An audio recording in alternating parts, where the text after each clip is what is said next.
Roni the white rabbit woke up early in the morning as the sun began to rise over the hills, its warm rays gently illuminating the dewdrops on the grass.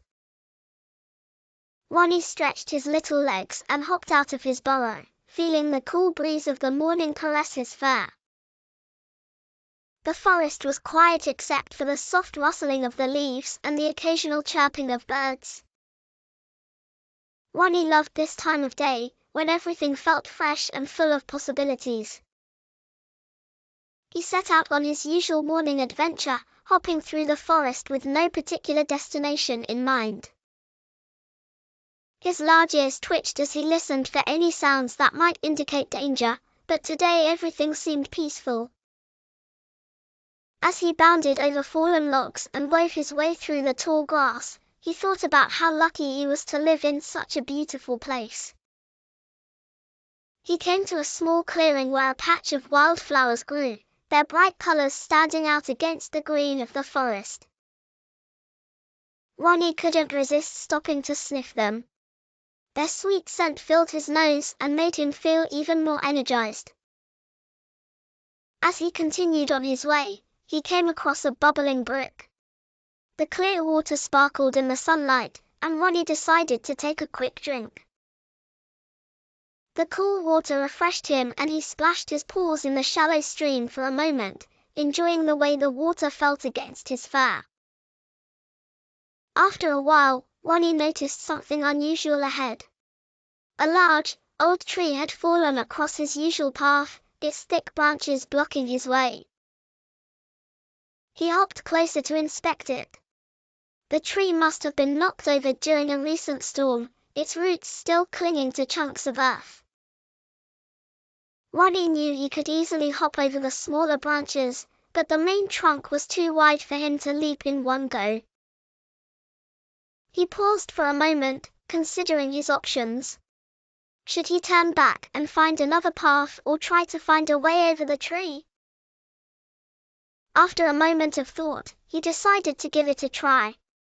With a determined look on his face, Roni backed up a few paces and then took a running start. He leaped onto the first large branch, his paws gripping it tightly as he scrambled up.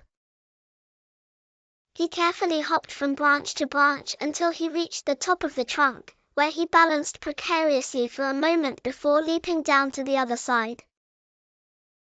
Feeling proud of himself for overcoming the obstacle, Roni continued on his way. As he ventured deeper into the forest, the trees grew taller and the shadows longer. He didn't mind, though. He knew this part of the forest well and felt safe here. He spotted a familiar oak tree up ahead, its gnarled branches reaching toward the sky like ancient fingers.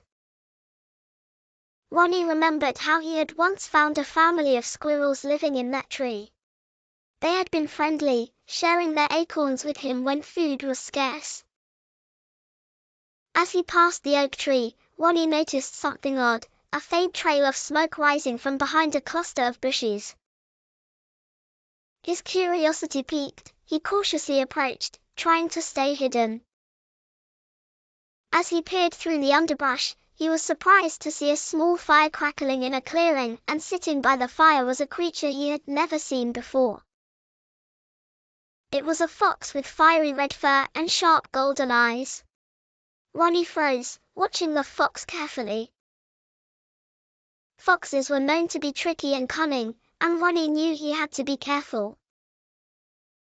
The fox hadn't noticed him yet, so Roni stayed as still as possible, hoping to avoid being seen. Just as he was about to back away, the fox's ears twitched and it turned its gaze toward Roni, locking eyes with him. For a moment, Roni's heart raced. He wasn't sure whether to run or stay put. But before he could make a decision, the fox spoke in a calm voice. Well, what do we have here? A little rabbit all alone in the forest."